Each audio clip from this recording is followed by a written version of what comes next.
Hello friends, एक बार फिर से स्वागत है आपका उत्थान क्लासेस के यूट्यूब चैनल में। आज से हम उस पर एक और नई पहल शुरू करने जा रहे हैं और वो नई पहल क्या है, आज से हम भारतीय इतिहास के बारे में पढ़ेंगे, यानी कि जो इंडियन हिस्ट्री होती है उसके बारे में अध्ययन करेंगे, यानी कि उसके बारे में देखेंगे इतिहास की शुरुआत कैसे हुई थी, इतिहास का अध्ययन क्यों किया जाता है, वो सब चीज़ें हम देखेंगे। और ये आज हमारी ओरिएंटेशन क्लास है, यानी कि इतिहास को लेकर ओरिएंटेशन क्लास है, जिसमें हम बताएंगे हम कैसे पढ़ेंगे, चीज़ों को कैसे करेंगे, जिसकी शुरुआत हम आज से करने जा रहे हैं। जिसके बाद आपको रेगुलर हिस्ट्री की क्लासेस मिलती रहेंगी और वो शुरू होगा प्राचीन भारत के इतिहास से। तो चलिए शुरू करते हैं। सबसे पहले जैसा कि आपने सुना होगा, इतिहास इतिहास जो शब्द होता है उसे इंग्लिश में क्या कहते हैं, हिस्ट्री यानी कि इतिहास। और सबके दिमाग में एक क्वेश्चन आता है कि हम इतिहास का अध्ययन क्यों करते हैं, यानी कि जो हिस्ट्री होती है उसका अध्ययन क्यों किया जाता है, क्या ज़रूरत पड़ गई इतिहास पढ़ने की। तो इतिहास का अध्ययन इसलिए किया जाता है क्योंकि जब आज के समय में समस्या देखते हैं, जैसे जातिवाद हो गया, या जैसे महिलाओं को शोषित किया जाता है, महिलाओं का शोषण किया जाता है, या जैसे दलित वर्ग हैं उनका शोषण किया जाता है, या समाज में कुरीतियाँ हैं या अंधविश्वास है, तो ये देखते हैं कि आज के समय समाज में जो व्याप्त बुराइयाँ हैं जो प्राचीन काल से चली आ रही हैं, उनकी शुरुआत कहाँ से हुई, क्या कारण रहे उनके शुरू होने के, और उन चीज़ों को कैसे हम ख़त्म कर पाएंगे। क्योंकि कोई भी परेशानी हो, कोई भी बुराई हो, कोई भी रोग हो, उसको तभी तो ख़त्म किया जा सकता है जब उसका कारण हमें पता चल पाए। तो इसलिए इतिहास का अध्ययन इसलिए किया जाता है क्योंकि आज के समय जो स्थिति है, यानी कि हमारे जो कल्चर हैं, हमारे जो अंधविश्वास हैं, वो सब चीज़ें कहाँ से शुरू हुई, कैसे कैसे शुरू हुई,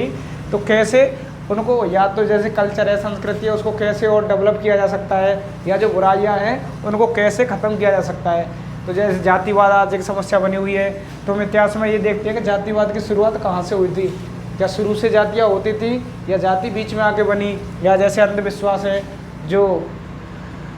अंधविश्वास सुपरस्टिशंस होते हैं उनके बारे में देखते हैं कि अंधविश्वास कहाँ से आए थे, या समाज में महिलाओं की स्थिति है, समाज में बालिकाओं की स्थिति है, या समाज में दलित वर्ग है उनकी स्थिति है, क्या वो हमेशा से ऐसी रही है या अभी आके इतिहास में कोई विकृति हुई, इतिहास में कोई ऐसी घटना हुई जिसने उन स्थितियों को बढ़ा दिया, या जो हमारी संस्कृति है, हमारा जो कल्चर है, हमारी जो सभ्यता है, वो क्या शुरू से ऐसी ही थी जो आज के समय दिखती है हमें,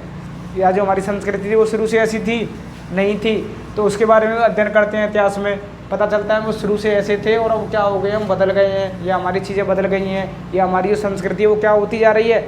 क्षय होती जा रही है, डिक्लाइन होती जा रही है। तो उसको कैसे हम रीस्टोर कर सकते हैं, उन चीज़ों का अध्ययन क्या कहलाता है, इतिहास कहलाता है। तो उन चीज़ों को देखते हैं, यानी कि जो हमारी कल्चर है उसको कैसे मेंटेन करके रखा जा सकता है, कैसे प्रिजर्व करके रखा जा सकता है। तो उसका अध्ययन उसका मेंटेन करने के लिए वो क्या पढ़ते हैं, इतिहास पढ़ते हैं कि हमारी टेम्पल है, जो मंदिर निर्माण शैली है वो कहाँ से आई थी, हमारे जो मूर्ति पूजन है वो कहाँ से शुरू हुआ था,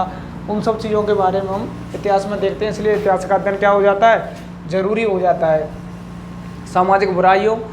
से निजात पाने के लिए, और हमारी संस्कृति, हमारी सभ्यता है उसको मेंटेन, उसको प्रिजर्व कर रखने के लिए भी इतिहास पढ़ना ज़रूरी हो जाता है। अब दूसरा क्वेश्चन ये आता है कि कैसे अध्ययन करते हैं इतिहास का, कैसे पता चलता है, क्या कोई किताब लिखी हुई रखी है,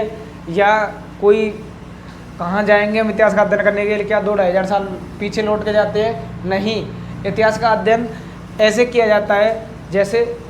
या तो हमारे पास कुछ ऐसे सोर्स होते हैं, कुछ ऐसे स्रोत होते हैं जिनसे हमें पता चल जाता है कि इसमें ये लिखा हुआ है। जैसे सिंधु घाटी सभ्यता के बारे में हम कैसे पता लगाते हैं आज, क्योंकि उनकी कुछ मोहरें मिलती हैं हमें, उनके कुछ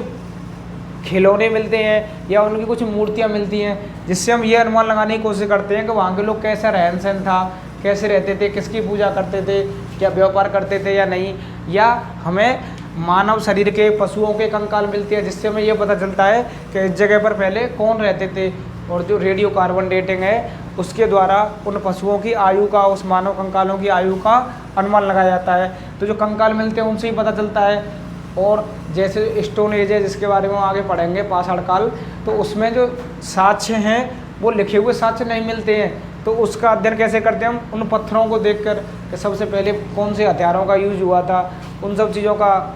चीज़ों से पता चलता है। 2 तरह के साक्ष्य मिलते हैं इतिहास के बारे में पढ़ने के लिए, एक तो लिखित साक्ष्य और एक पुरातात्विक साक्ष्य। लिखित साक्ष्य कौन से होते हैं, जो लिखे जाते हैं। जैसे सिंधु घाटी सभ्यता की लिपि है जो क्या हुई है, लिखी हुई है, भाव चित्रात्मक लिपि है, लेकिन आज तक उसको किसी के द्वारा नहीं पढ़ा गया है। लेकिन जैसे हमारे वेद हैं, जैसे हमारे जो मनुस्मृति हैं, जो हमारे पुराण हैं, उपनिषद हैं, और भी जैसे बौद्ध धर्म के कुछ ग्रंथ लिखे गए हैं, जैन धर्म के कुछ ग्रंथ लिखे गए हैं, उन सब का अध्ययन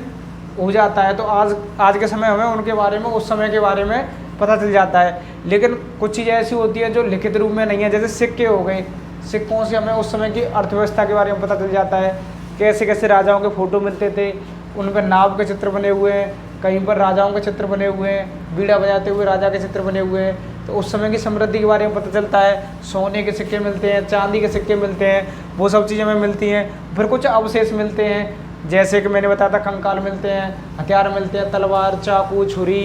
फावड़े, वो सब चीज़ें भी हमें क्या मदद करती हैं, इतिहास का अध्ययन करने में मदद करती हैं। यानी उनसे हमें पता चलता है कि ये किस समय की रही होंगी और उस समय क्या क्या चीज़ें व्याप्त थी। तो इन सब चीज़ों से हमें अध्ययन मिलता है। यानी एक तरफ तो हमारे लिखित साक्ष्य आ जाते हैं और एक तरफ हमारे जो अवशेष हैं जिन पर कुछ नहीं लिखा हुआ, जिनकी हम आयु जानकर या जिनको देखकर अनुमान लगाते हैं कि किस समय के रहे होंगे और कहाँ पर मिले हैं, तो ये कितने साल पुराने हैं, उनसे भी अनुमान लगाने की कोशिश करते हैं। तो एक तो हो गए लिखित साक्ष्य और एक हो गए अवशेष, जो अवशेष हमें मिलते हैं, ऐसे अवशेष जिनको कुछ पढ़ा नहीं जा सकता, जिन पर कुछ लिखा हुआ नहीं है, केवल उनकी आयु पता लगाकर, उनको देखकर ही हम इतिहास का पता ला सकते हैं। तो जो हमारे पुरातत्वविद होते हैं, इतिहासकार होते हैं, वो उनको देखकर, उनका अध्ययन कर